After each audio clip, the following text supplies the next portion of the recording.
Hello,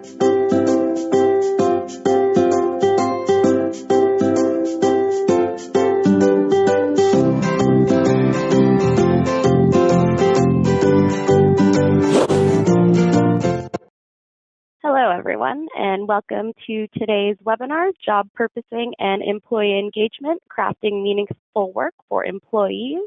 My name is Natalie Varanya, and I am the Marketing Specialist here at TalentMap, and I will be your webinar host today. We have a special webinar lined up for you. We have Norm Baillie-David, TalentMap's Senior Vice President of Engagement. For our clients who are joining us today, you probably already know Norm. He is TalentMap's in-house expert in workforce measurement and employee experiences. With over 30 years of experience in research, strategy consulting, and workshop facilitation skills, Norm works closely with our clients to help them really understand their employee engagement survey data to improve their workforce. Welcome, Norm.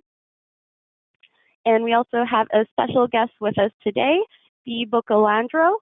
Bea is the founder and president of VeraWorks, a global consulting firm that helps managers and companies offer employees the opportunity to do societal good through their everyday jobs.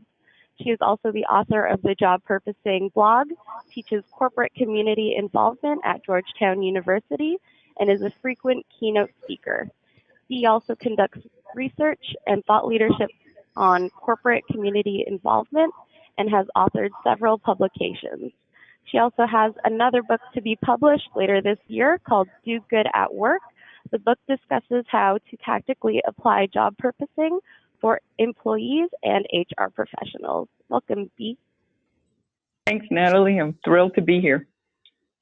Great to have you. And then for today's agenda, once we're done with all of the introductions, Norm will start us off with a quick refresher on the definition of employee engagement and how job purpose fits in the context of employee engagement.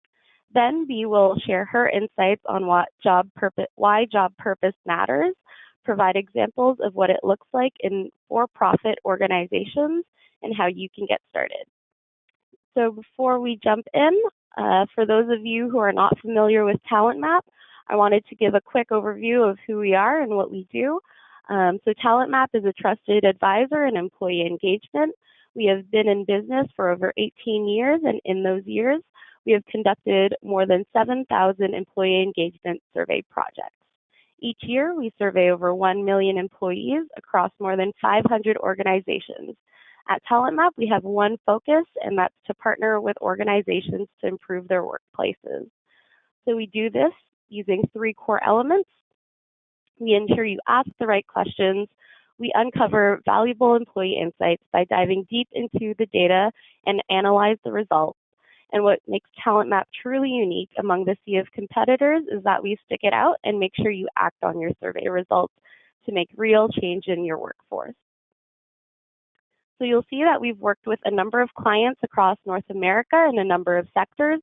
Over the years, our experience has allowed us to establish comprehensive benchmarks to put our clients' survey results in the context of their competitive marketplace. As for VeraWorks, VeraWorks is a consulting firm founded in 1999 by Bea. She helps businesses make positive social impact in a way that supports business success. This is also known as corporate social responsibility.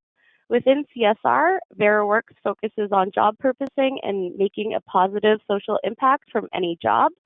Her clients include Aetna, Caesars Entertainment, FedEx, PwC, the Walt Disney Company, Toyota, and Western Digital. To learn more, you can visit www.beaboccalandro.com or veraworks.com. You can also follow Bea on Twitter and LinkedIn. So now that formal introductions have been made, let's get started. So I'll pass it over to Norm. Thanks a lot, Natalie. I just wanted to start, first of all, welcome Bea. Thank you very much for joining us today. The way this webinar came about was I did a similar webinar on the topic of organizational vision and the importance of vision in terms of engaging employees. And when you ask most employees what it is that they think that engages them, or what it is that they often confuse that question with what makes them happy on the job. And so when organizational vision comes out as one of those key elements, a lot of people get surprised by that. But we're not surprised at all, because we understand the fundamental link between engagement and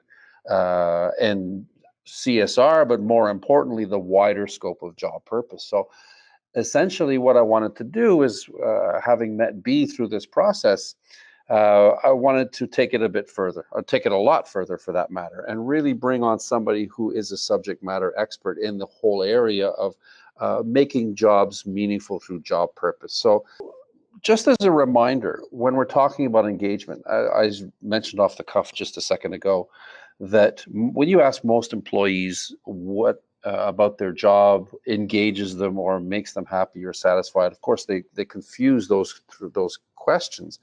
But what we're talking about actually, we really need to understand is there is a fundamental difference between someone who says they're satisfied or happy and someone who's truly engaged in the organization. And that difference, as you can see on the slide, is behavioral.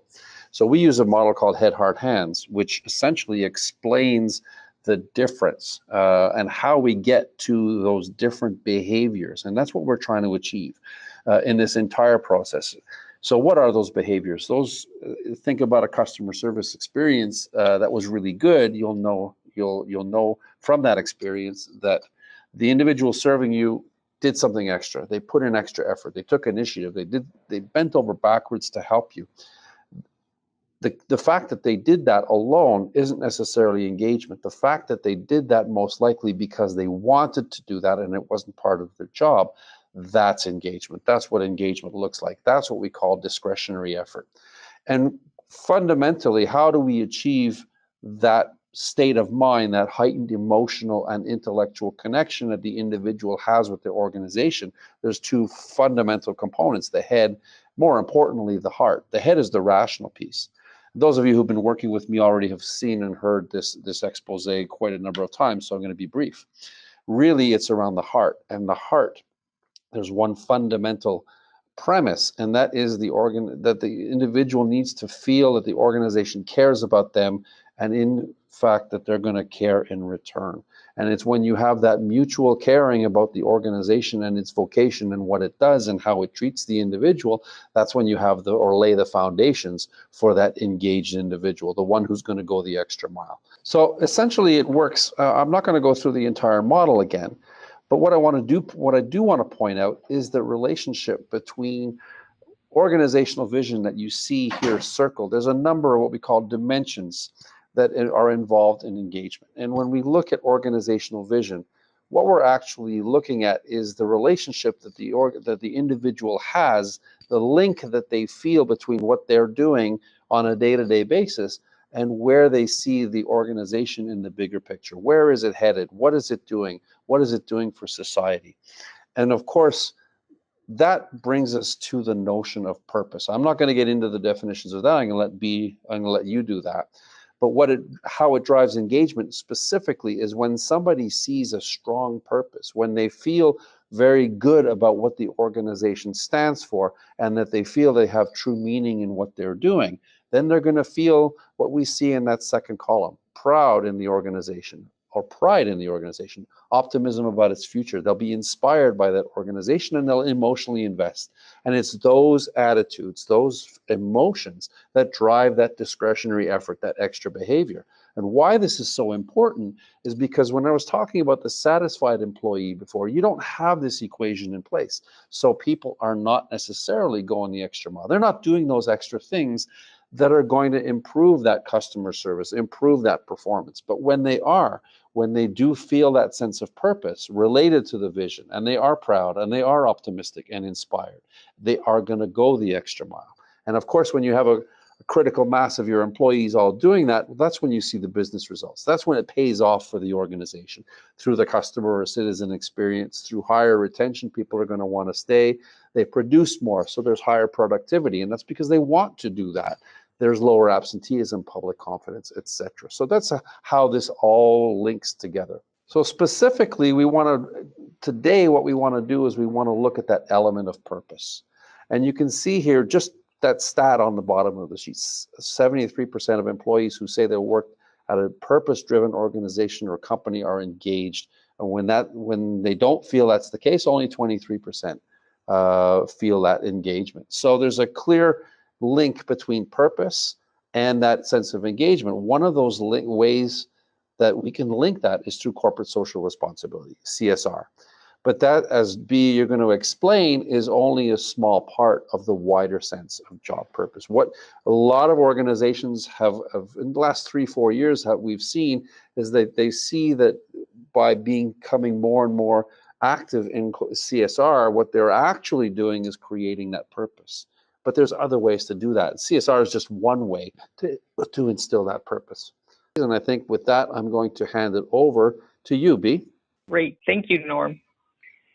What Norm didn't mention is that I listened to that webinar that he mentioned, and I was so thrilled by the depth of treatment of corporate social responsibility that TalentMap was providing, that I reached out to him and I said, I love that webinar.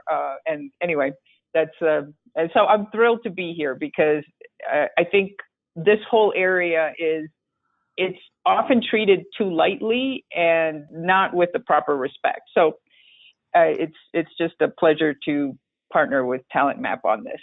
So we're going to talk about job purposing and what is job purposing and why does this matter? And more importantly, how can this help you in your job as an HR professional? So I have a question for you. Let's say that you're trying to get employees to adopt a behavior. In this case, the behavior is getting them to wash their hands in the washroom, right? Good workplace behavior. You have 3 signs that you can put up in the washroom. The first one says, your hand washing prevents you from catching diseases. The second one says your hand washing prevents others from catching diseases. And then the third sign says some parts of the company wash hands. It's not possible in this washroom. So we're going to do a quick poll here. Which sign do you think would be most effective in changing behavior? A, B, or C? So go ahead and give your answer. Don't think too much about this. This is just, quick activity here. Okay, great. So absolutely, you would think, if you're going to be healthier, that would be the most effective sign, right? Prevents others from catching diseases, 28%. I love that 12% said some parts of the company wash hands, not possible here. I'm assuming that's a humorous response, but I love it. Okay, so let's look at the results because this is a study done by Adam Grant at Wharton, and we have real results here. What they did was they put different sides of different washrooms, and then they looked at how much soap was used. So the first one, guess what? 0 difference. It did not affect behavior at all. So appealing to the personal benefit did not motivate behavior. Let's look at the next one, which is appealing to the social purpose. So what's good for others? What did that do? 46% increase in soap use. And I know that we're surprised by this. The majority of you chose the first one. That just means you're normal because we have been socialized to think that. And Norm already pointed out that we as humans, we don't really know ourselves very well. We confuse satisfaction with motivation, with engagement. And so this surprises us. But research has long linked purpose and engagement. Norm presented some findings. We hear some other findings done by Accenture. If you think your job is not purposeful, you're very likely to be disengaged. If you think your job is purposeful, you're very likely to be engaged. And it also links it to satisfaction. And this is data that comes from the Happiness Research Institute in Copenhagen, and they have found that purpose is the most important factor in how satisfied employees are. And it's so important that it's actually twice as important as how your supervisor treats you. But what's interesting is that while purpose does these things, it improves satisfaction, improves engagement at work, it improves performance, as we just saw, 46% higher performance. And then, of course, these things lead it to improve retention. That's actually only part of the story, because Norm talked about a deep dive here on purpose, and purpose is profoundly important to us as humans. And so it also, all these things in orange are more in the personal realm, but they are real effects of having a sense of purpose. In particular, I've been throwing the word purpose around. Norm used the term higher purpose. And what we mean here by purpose is a cause bigger than oneself, something that contributes to the world out there, because we could be talking about purpose of, the purpose of just doubling my income, for example. In this higher purpose, this social purpose specifically is what researchers called pro-social behavior, and that's helping others. So all these results are real. Anybody who's interested, I can send you all the citations, but purpose is associated with more happiness. It actually makes our immune system stronger. That's how effective it is in improving our health. If you have chronic pain, they have done studies. They have put people in like support groups for the pain versus people who then go and serve others. And the people who serve others, their pain level is reduced. So if they have like a pain level of 9, they're like, oh, no, now it's like a 5. Higher self-confidence, less depression, fewer negative emotions. You're less likely to feel rage or disappointment or grief if you have a purpose. And in fact, it keeps us alive. 7 years longer longevity if you have social purpose. And again, this is an area where we are blind as humans, or at least as, modern American humans. We don't realize that we even need this. It's a little bit like being anemic and not being diagnosed as having low blood iron. We don't realize that when we're low on purpose, we drag and we don't perform as well, and we're not as happy. And, our T cell count, our white cell count is lower. But scientists know this. This is, we're hardwired for this. It's not something that we choose. We can't say, oh yeah, I think I'll be purpose-driven versus not being purpose-driven. We're all purpose-driven. And in fact, DeWall, the scientist, he says, empathy is an automated response over which we have limited control. We can suppress it, mentally block it, or fail to act on it, but we can never really get rid of it. We are hardwired. We are pre-programmed to reach out to others and help. And that's why there's just this overwhelming evidence on why purpose helps us perform so much better. One way to look at it is, we're motivated by different things. I'm not going to say that purpose is the only one, and that's a whole other discussion, and I do cover this in the book. But purpose is the high octane motivator. So think of it as a Ferrari. You might be able to put low octane fuel in there, but it won't be firing all cylinders, and it will stall often, and it will probably emit these unsettling noises. In the case of purpose, the unsettling noises will be like whines and complaints in the workplace. But when you put the high octane fuel in a Ferrari, just like if you put purpose into a worker's life, then they're firing in all cylinders, and it's going to be a nice clean burn of energy. So in summary, we're at our best. But what does this have to do with the workplace? Is it possible to ignite a sense of purpose at work?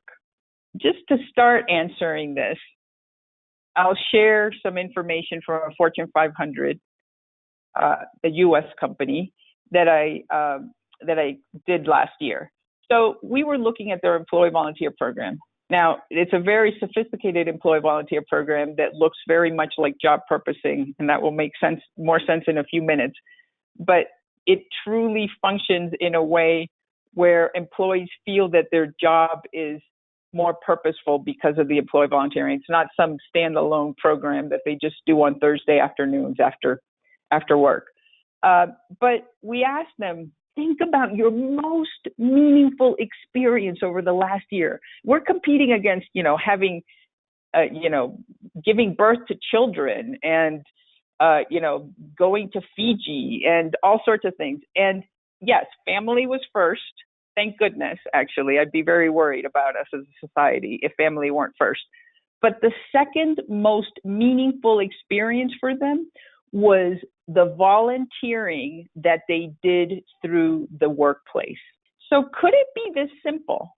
You have disengaged employees, you somehow throw in some social purpose into their workday, and ta-da, they become engaged. No, nothing's ever this simple, right? Or not always.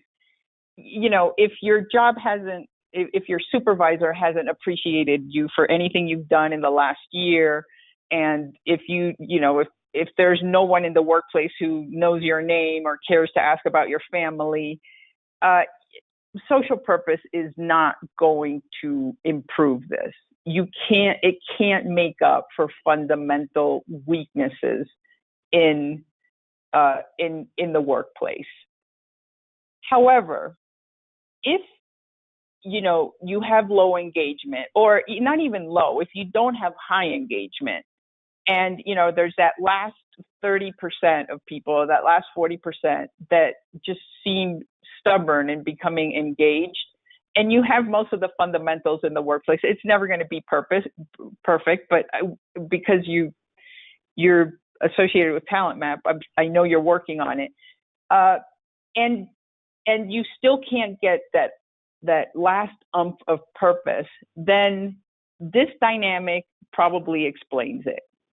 Because it's hard to have a job with purpose. So 2/3 of employees globally do not have jobs with purpose, and that's including employees in government and nonprofit sector, which tend to have purpose through the roof compared to corporate. So unfortunately, there's no data that I know of only on corporate, but it's going to be much lower. So it's hard to avoid the purpose gap, so to speak. But then how do you add purpose? How do you add purpose to a job? Somebody's selling something, or somebody's parking cars. Like, how in the world would you add purpose to that? Well, it's actually pretty simple. You twist the job a little so that you make a positive social impact from everyday work.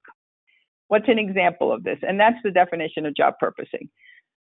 I'm going to give you an example from Canada. So this started in Canada, but it has been so successful that is now across HP globally. So, but if you happen to know Frances Edmonds from HP, she's in the Toronto area. She and her team came up with this job purposing idea. And in full disclosure, HP is a client. So you're a salesperson at HP. What if you could not just help your clients purchase the best cloud solution, the businesses that you work with, the best cloud solution, say, but you could also help them become more environmentally sustainable? Well, that's exactly what HP did. So HP is ridiculously green. They're the first company to come up with the recyclable ink cartridge, the first technology company to publish their whole carbon footprint, yada, yada, yada. This is very much an HP thing, to be respectful and protect the environment. So they have all these practices internally, and they tell their sales force, hey, would you like to become an eco-advocate? We'll train you on all the practices that we do here at HP, or not all of them, but the ones that are transferable. And then when you go sell, your value proposition isn't just the greatest cloud solution ever, the fastest and safest, whatever, but also business become more environmentally sustainable. And you can say, hey, while I'm here, I'd be happy to help you with a carbon audit, reduce your solid waste. And now you have a job that is both, a conventional sales job, but it also serves this purpose of protecting the environment. What are the results from this? Well, you could think it's voluntary, right? So you could think, the more engaged employees are the ones who are going to sign up for this program. And actually, that turns out to be true. The more engaged employees are more likely to sign up to become an eco-advocate or other job purposing efforts that HP has. However, it's also true that those that sign up experience that uptick in engagement. So similar to the hand washing sign, the social impact is what increases engagement here. So 10% increase pre-post for the eco-advocates and other job purposing programs there. So sometimes it is this simple. It's, you have moderately engaged or low engaged employees, and you do a small twist and you get engaged employees. And this is especially true, again, if you already have a positive work culture. Let me give you another example. So this is another client, Caesars Entertainment. They have dozens of hotels, including one in Canada, and housekeeping staff. So how in the world would you be able to take a relatively mundane job as, scrubbing the tub and bring a social purpose to it? Well, lo and behold, they found a way. Most people don't use their entire bar of soap when they're at a hotel, and all that soap, ends up in landfill. So what Caesars Entertainment does is it tells its housekeeping staff, it says, hey, this is voluntary, but if you want, you can collect the soap. We will send it to Clean the World Foundation. They will sterilize it, and they will put it in the hands of families that are at high risk of dying from completely preventable diseases. Now, the housekeeping staff, when they go into work every day, they are helping to reduce the number of deaths from preventable diseases through their everyday job. And right now, that number is at 8,000 children every day. Every day we lose 8,000 children to completely preventable death. So you can imagine how meaningful this is for them. What's even more amazing about this program is that a lot of the housekeeping staff, like in their Las Vegas properties, come from Central America. And Clean the World Foundation delivers a lot of soap to their home countries. And they know this. One of the things that Caesars Entertainment makes sure is that they have actually visited the plant in Las Vegas that actually the company helped build for Save the World Foundation, and seen the soap sterilized. And they even choose 3 employees. So I'm not sure it's 3, but they choose a handful of employees every year to actually go to the locations, to one location around the world where the soap is distributed. So does this have any effect on engagement? Well, this and the other programs at Caesars, and job purposing programs at Caesars Entertainment we know that there's a relationship with engagement there as well. So those are 2 examples. I think you get the idea. You really, you just twist the job a little bit so that it has social purpose. I mean, you could twist it a lot, but my point is, even if you just do a little bit, we are so parched for purpose. Again, 2/3 of us don't get it in our day jobs, that even if you just do a little bit, the results are usually meaningful and statistically significant in all of that. So a few other examples. These are examples of people doing it on their own, because even though most of us aren't aware that we need purpose and that's what's lacking in our lives, there are some people that know this, and so they push their jobs. They push the envelope. So TSA agent, a security officer at a airport, checks IDs. And she has this beautiful operatic voice, and anytime she sees that it's somebody's birthday, she sings a few lines of happy birthday. I witnessed this. I was in line, so I asked her about it. I said, "How long have you been doing this?" She said, "At first I just did it for fun," and she says, "I can't stop doing it now because every day," and she ends up doing it like 5 or 6 times a day. Every day, at least one person tells me, "You know what? You just made my birthday." No one has honored or thanked or congratulated me for my birthday, and I don't think anybody will in the whole day. And so she said, "So why wouldn't I do this? I can make somebody that much happier."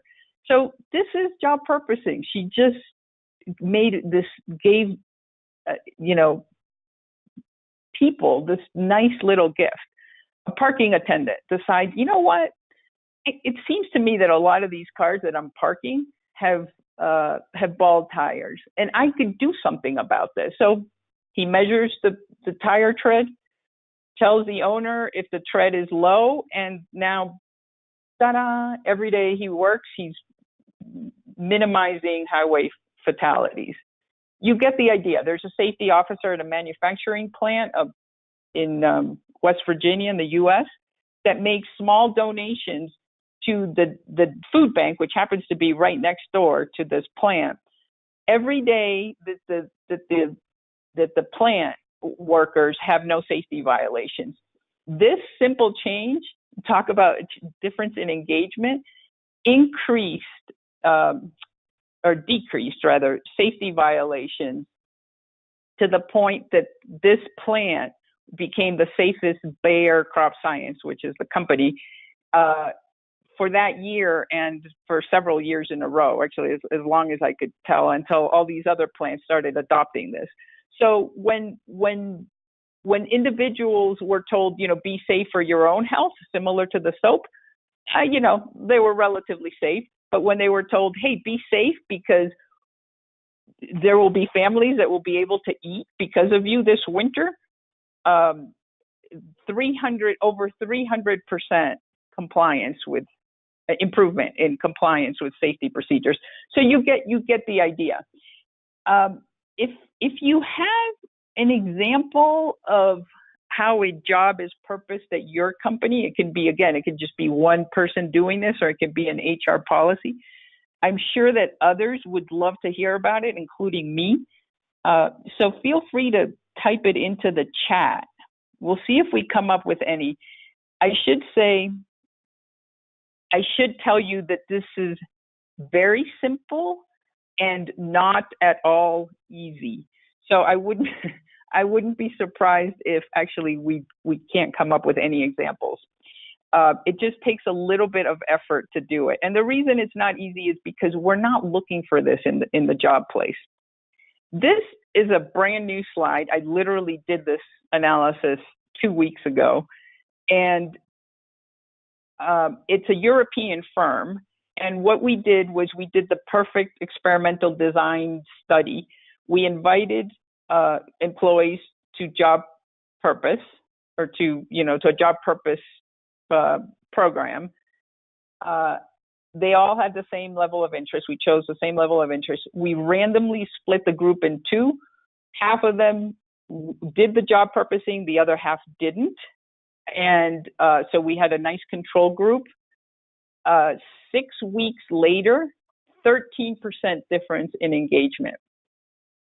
We're going to administer another survey in a few weeks and to see if this difference in engagement is sustained. So, fine, that second sign, the one that appeals to the social purpose, works better in terms of engaging people, motivating them to act beyond, to do more than they're minimally required, right?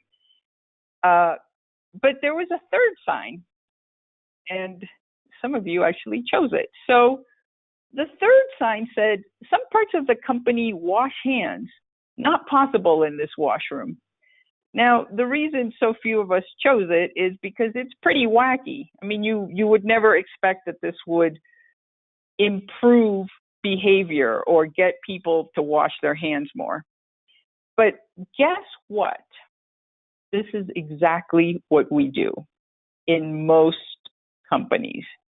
Because what we do is that there's a part of the company that does the social purpose stuff. It's the foundation or the corporate social responsibility department. And yet that accountant or that administrative assistant has nothing to do with it. So it's basically the message that some parts of the company do good, you really can't from your position. You just stick to the usual stuff. And while it's great that some parts of the company do good versus no parts of the company, from an employee lens perspective, this is pretty wacky. And so corporate social responsibility without the job level involvement is a missed opportunity. It's pretty wacky, and yet this is what most companies do. They give grants. Maybe they buy solar power. They speak out against injustices. The CEOs speak out against injustices in the world, and yet their employees go into work every day being very distant from that. It will increase pride, as Norm pointed out earlier, but it could do so much more for them if they owned part of this.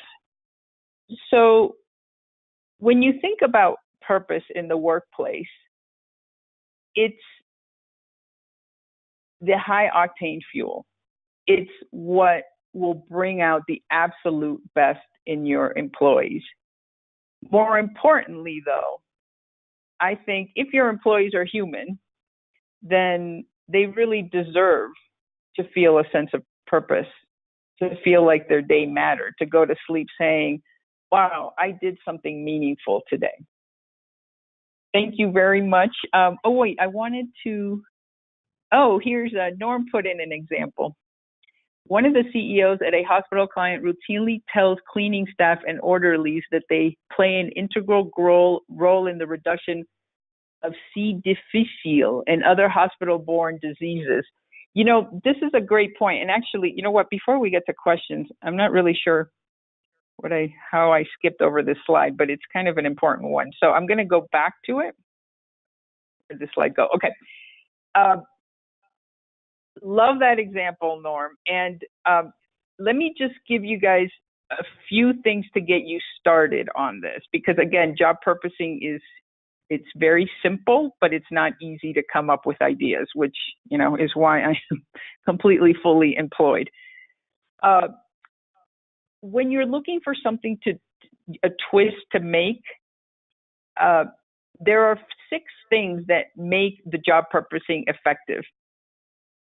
The first is that it actually is about the job itself, that it's work native.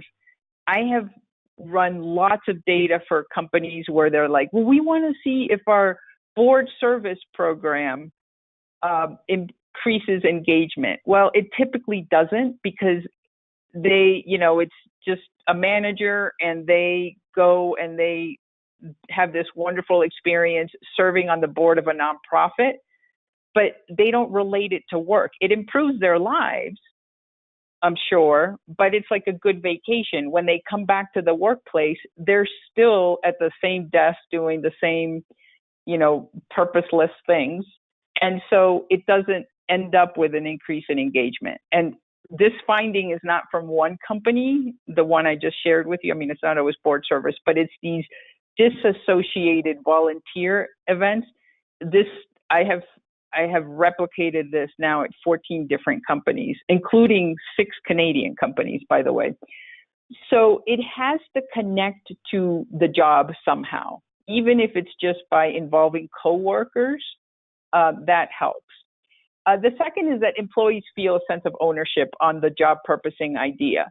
So Eco Advocates was co-designed by the first round of employees that go there, and it's very much managed in a way where the Eco Advocates themselves improve the program, and so on. So that completely helps. Group-based, I just covered this, but if you're doing the job purposing with coworkers, that's the biggest single factor besides being work native in terms of boosting engagement. Impact evident, and this is the one that relates exactly to what Norm said. So sometimes people's jobs have a high amount of social purpose, but they don't know about it. They don't know that every day they're making a positive impact out there. In which case, if you just let employees know that, hey, you're saving lives every day, now you've completed the circle in terms of, or completed the job purposing of that job. Voluntary. It helps if you don't strong arm your employees into job purposing. What's interesting is that it's not essential. Even if you force them to do good, you're still going to see the uptick in engagement as per the existing data, but it's not going to be as dramatic. And then the last one in the we give drivers of effectiveness is evolving. Really, every job out there has a social purpose. Peter Drucker talked about this. Otherwise, the company wouldn't be in business. But it's not enough often. And so you might have done something sure that but one of the humans is that we always want more. We always want to improve on what we've done. So the job purposing, in order to feel truly meaningful and purposeful, it needs to get more so. Not every week or every month necessarily, but it's hard for people to feel that the same thing that they've been doing for 10 years has a big social purpose, even if it did on day one. Okay, let's go to questions and comments. And then again, if you thought of a job purposing idea in your workplace, go ahead and share it in chat, because it would be great to hear from you. Thanks so much. Thank you so much, Bea. We also got another comment. It came through our the questions panel. This one's from Ashley. One example, I just wanted to read it out for you as well. One example from her is that she's an HR coordinator, and she is fully aware of her need for purpose for job satisfaction. And she has started sending employment anniversary emails to her employees, congratulating them on their years of service. So her emails are fun and colorful, and she also gives them a shout out on the HR webpage for her institution website. So just knowing that she is showing appreciation to others helps her find purpose. So that's one example. Fantastic. That's a great example. And I love that example because it's so simple, right? I mean, we tend to overcomplicate things, and it's just a simple twist that contributes more to others or to a societal cause. And there you go. And that's wonderful, Ashley. You're in the minority of employees in the world that purpose your own job, but because of that, you're a better employee, and you're happier, and you're healthier, and all those things. So congratulations. Awesome. So thank you again, Bea, and thank you to Norm as well. So I'm going to take this moment. If anyone has any questions they'd like to submit, feel free to do so now. While more questions come in, I just wanted to mention a couple more things. So here at TalentMap, we've been working very hard to provide additional resources for our clients and our followers. We regularly post new articles on our blog each week that provide quick tips, tricks, and a look at industry trends, as well as some thought leadership pieces to keep you in the loop of employee engagement. We have also recently built a resource library where you can find more in-depth content pieces, including downloadable how-to guides, checklists, and info sheets to help guide your employee engagement initiatives. Additionally, we recently published the Employee Engagement and Action Planning for Dummies book. If you haven't ordered your copy yet, you can go to our website at www.talentmap.com/dummies. And the book is free, but there is a shipping charge. But you can waive this shipping cost by using the promo code on the screen. Okay, so a couple more questions have come in. So one question we received is back to the security guard and birthday example. They are wondering, as part of HR, how do they encourage other employees to do the same? So, yeah, that's a great question. So, and okay, I love this group. Okay, I love that question because most of the time when I work with HR, they want to design the program the way Eco Advocates or the Clean the World program at Caesars Entertainment is, and that's actually a great approach. But another approach is to encourage, equip, and loosen the, kind of the restrictions around jobs, so to speak, so that people purpose their own jobs. So it doesn't take a lot to give people this idea. So Toyota is one of my clients. So they had that same question, and the way we decided to proceed was they asked their 200 top managers to attend a presentation that I gave on job purposing. And then once they were on board, because, you don't want to create something, lower down in the organization, all these people job purposing, and then the top managers find out about it and they're like, what's going on here? Why are people checking, tire tread? So once they were on board with it, what Toyota did was, again, I helped them with this, but they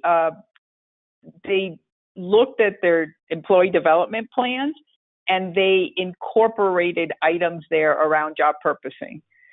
And then they changed the script that they gave the supervisors on when they gave feedback to employees and what they held them accountable to. And so now there are all these kind of ingrained practices encouraging employees to think in this way and actually to get credit, officially, because now the review process has this, both their long-term planning for their careers, but also their annual review process has feedback, gives them recognition for doing these things.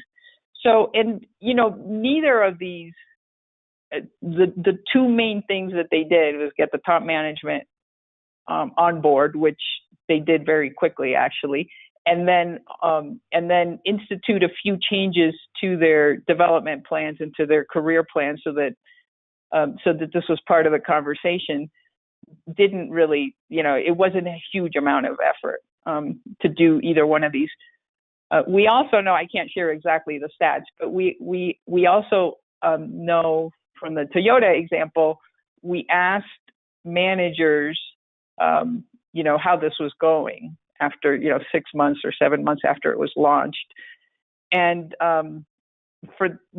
they loved it.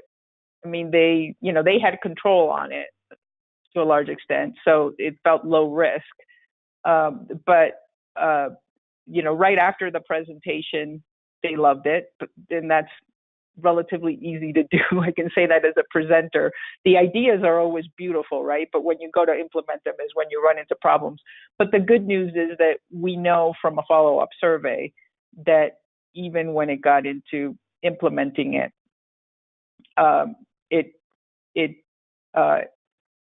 it landed very well with the managers. So that's one way to do it. And let me just say one other thing on that. You can always do a contest. So this I don't have permission to share which company this is, but you can always do like a purpose contest, or call it something that's on brand for whatever your HR is, and then have employees submit ideas. The best ideas you you contact their supervisors and say, look, you have a team member that has a really great idea here. Can we help you implement it? Like, can we? And the company I have in mind, it's also a U.S. Fortune 500 company. They gave like $1,000 to help make it reality, and so now they have 7 or 8 different little job purposing cells going on around the country, and then they tell the story in their HR newsletter about them, especially the ones that work. Perfect. Thank you. And then I have one more question here. So this one, he mentions that he has difficulty trying to get executives or management to commit to any HR initiatives. So he's looking for any resources or any tips you could provide on how to get buy-in for initiatives like this. Oh my, yeah.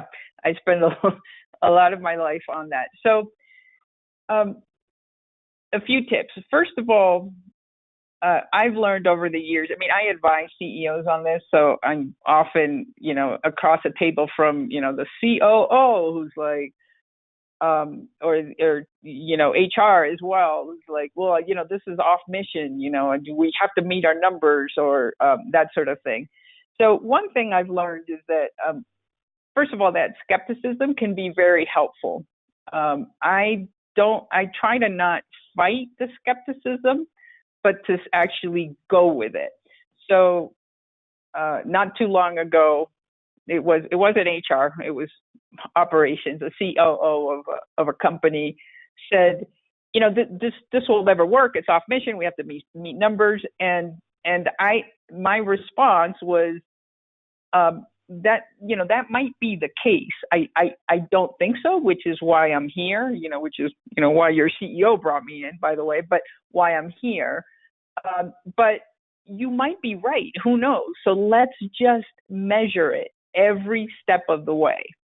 And if it doesn't work, we won't continue doing it. No one has any interest in doing something that doesn't help with engagement or retention or, whatever metric is important to that executive. In his case, it wasn't the HR metrics, it was more the operations. And I think that my experience is that you will get maybe a third of the skeptics jumping on board that way. And it gives them less excuse to proceed, especially if they aren't paying for it. Like if in this case, it was another department that said, look, you have nothing to lose. It's going to be a pilot. And if it works, it works. And if it doesn't, we'll leave you alone. We won't put this slide in another C-suite meeting suggesting we go this route. The other thing that I think works really well is to just find one person who is interested and make them succeed, because, one manager, one HR person, and then make them a complete success, because we listen to peers more than we listen to some outsider with some crazy idea, or you might be an insider outsider, but you know what I mean? We listen to peers. So once it's like, oh, Jack tried this crazy thing, and lo and behold, his numbers are much better. So that would be my second suggestion. And then my third thought, and I'll say it real quick because I know we're almost out of time, is this is a culture change. And I don't know if you've heard of Rogers' innovation curve, but you can always look it up. But it takes, anything that's new or radical is only going to make sense to a very small sense of the part of the population, what are called like either the innovators or the early adopters. And that's less than 7% of the population. So, and then everybody else, people who are called like the early majority and the late majority, which is the bulk of the people out there, they will only listen once the early adopters succeed. So this just takes some time. If you find that, you know, you're only convincing one person, go with that, because there's a multiplier effect. Like, don't think that that's a failure.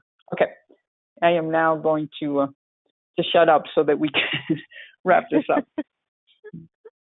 All right. Well, thank you so much, Bea. It was great having you on our webinar today. Yes, thank you, Bea. And thank you. Yeah. And that was thank my you pleasure. To everyone who, yeah. And then thank you to everyone who was able to join us and submitted questions and their examples as well. It was a great conversation today. So before we sign off, I just wanted to remind everyone that the recording of the webinar and slide deck will be posted on the TalentMap website early next week, and we'll be sure to email you all directly once it's available. So that's it for our presentation. Thank you so much again, Bea, and thank you, Norm, and thank you everyone for joining us. And I hope you'll join us again.